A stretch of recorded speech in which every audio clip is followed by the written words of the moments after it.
Bonjour à toutes et à tous et bienvenue sur l'Union TV et l'Est Éclair TV, c'est l'heure du rendez-vous de l'info. Pour la première fois, la finale française du Bocuse d'Or se tenait à Reims ce mardi. Nous avons pu rencontrer le parrain de cette édition 2021, le chef Arnaud Lallemand. Interview à retrouver au cœur de cette édition. On ira également à Troyes où un hôtel 5 étoiles devrait ouvrir ses portes en septembre 2022. Mais tout de suite, voici un résumé complet de l'actualité.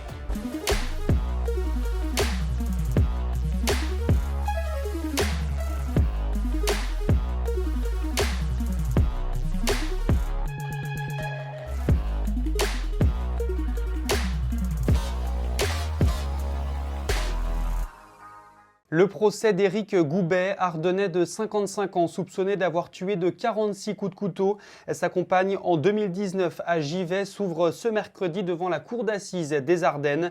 L'homme originaire de Fromelles encourt la réclusion criminelle à perpétuité. Le verdict est attendu vendredi dans la soirée. La RN 44 a été coupée à la circulation ce mardi matin entre Reims et La Veuve. L'incendie d'un poids lourd a rendu la chaussée impraticable.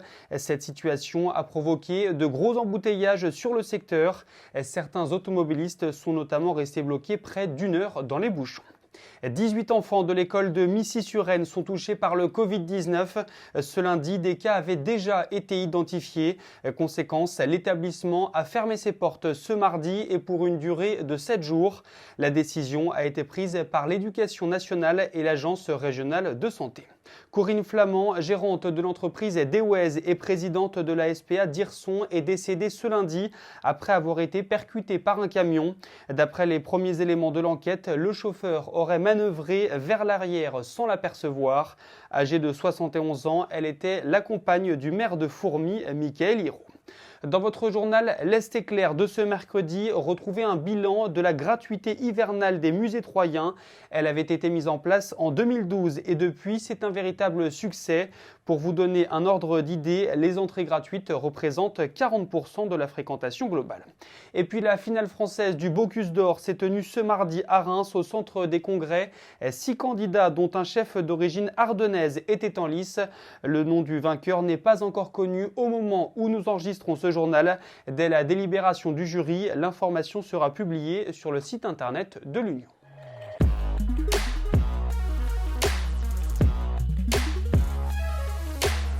Le Bocuse d'Or 2021 s'est tenu ce mardi à Reims au centre des congrès. Nous avons pu rencontrer le parrain de cette édition, le chef Arnaud Lallemand. C'est un super moyen parce que la Champagne est déjà une région viticole, elle a toujours été une région gastronomique et aujourd'hui le fait d'avoir la finale du Bocuse d'Or France, ça remet encore en plus en lumière la gastronomie régionale. Évidemment, tout ce qui fait briller la gastronomie, que ce soit sur des concours très pointus comme le Bocuse d'Or France, ou que ce soit sur des concours plus bistronomiques, comme on a le concours le meilleur pâté en croûte du monde, le meilleur œuf meurette du monde, l'œuf maillot qui est sorti ce matin. Enfin, tous ces concours-là mettent en avant le fait de bien manger, de se nourrir correctement et de mettre en avant tous nos produits régionaux de chaque région. Le Covid a été un sacré virage dans la vie de tout le monde. J'ai toujours fait attention à la manière dont je mangeais, j'ai toujours fait attention aux producteurs qui étaient derrière chaque produit, à l'artisan qui était derrière chaque produit. Et je le souhaite de tout cœur que tout le monde prenne ce virage-là, que tout le monde se dise aujourd'hui s'alimenter, c'est se faire plaisir, c'est faire attention à la planète, c'est évoluer dans le bon sens. On fait beaucoup de choses, on a notre propre potager, on récupère tous nos déchets, on fait notre propre compost, on récupère les coquilles d'œufs, on récupère les mares à café, tout ça pour faire le potager. À côté de ça, on fait pousser nos propres fougères pour pouvoir faire un paillage sur le potager. On essaye d'avancer petit à petit par rapport à tout ça. Ça fait très longtemps que je travaille très locavore. Depuis plus de 20 ans, je travaille avec les meilleurs artisans de la région pour ne pas avoir de distance entre notre cuisine et puis leur champ. Mais au fur et à mesure, on évolue encore de plus en plus, on deviendra de plus en plus pointu dans ce sens-là. Oui, il y a une transmission à faire parce que moi, on m'a transmis des choses, toute ma génération, on leur a transmis des choses et la génération d'après, on doit leur transmettre. Et ça ira de mieux en mieux, de génération en génération, avec une belle transmission. La Licorne, c'est le nom d'un hôtel 5 étoiles qui devrait ouvrir ses portes en septembre 2022 à Troyes avec 1 an de retard. La rédaction de l'Est Éclair vous donne tous les détails.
Aujourd'hui, on est sur un peu plus d'1 an de retard au niveau du chantier, en grande partie lié à la situation sanitaire du Covid sur l'année 2020.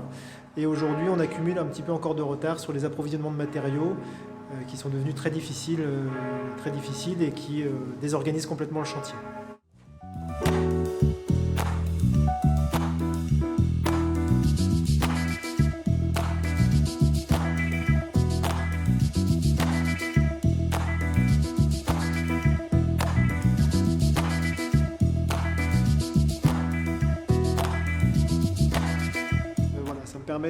Ça va permettre de développer, de faire monter en gamme le département afin d'accueillir une clientèle qui était aujourd'hui inexistante ou peu représentée dans les infrastructures existantes. C'est aussi important pour pouvoir développer le centre des congrès, développer tout l'espace, toute la partie, on va dire, entreprise également, les tourismes et entreprises à développer sur le bassin troyen à l'échelle du département.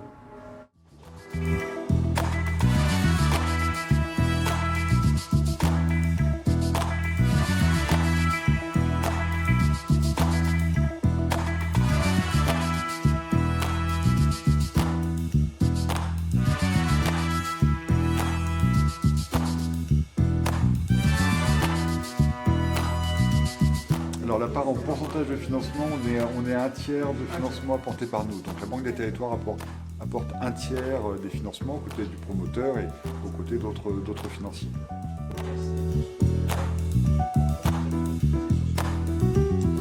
C'est un très beau projet parce que pour l'attractivité artistique et touristique de Troyes, qui est une ville magnifique, une ville d'art, il y a des beaux hôtels, mais il manquait un hôtel 5 étoiles, qui peut être un hôtel qui peut être en même temps très simple, tourné vers la ville.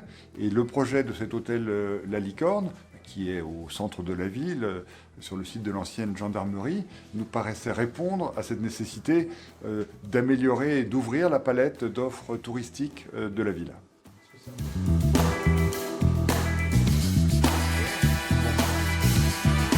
C'est un projet qui fait absolument pas peur. D'abord parce que le promoteur est un Aubois, un Troyen, et il connaît bien son espace économique. C'est un projet qui est très solide dans sa conception et dans une ville où il y a une attractivité qui est réelle. Pour être moi-même Troyen, je sais combien cette ville attire. Donc c'est pour ça que les équipes de la Banque des Territoires ont tout de suite décidé de soutenir ce projet, et ce qui est très important et qui montre que ce projet va réussir, d'autres banques ont rejoint le projet. Donc c'est un projet qui est soutenu par des acteurs très divers.